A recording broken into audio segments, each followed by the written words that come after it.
मैं हमेशा से ही बच्चों जैसी हूँ। मेरे लिए दुनिया मस्ती और खेल से भरी होनी चाहिए।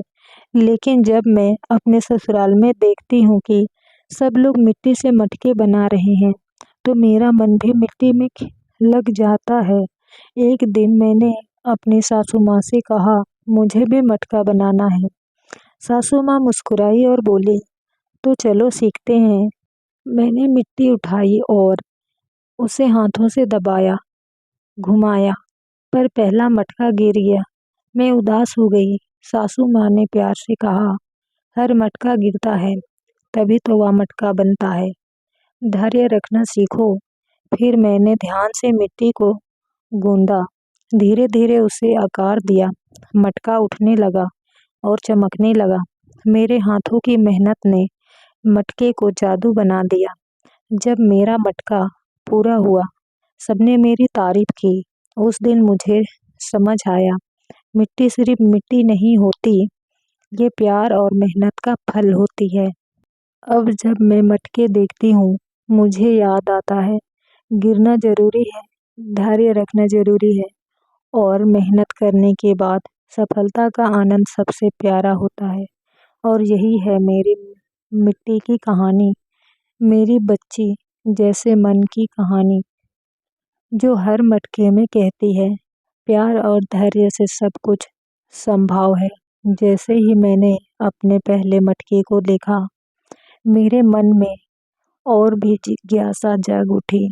मैंने सोचा, अगर मैं और मटके बनाऊं, तो क्या वो भी इतने सुंदर होंगे। अगले दिन मैं फिर मिट्टी के पास गई।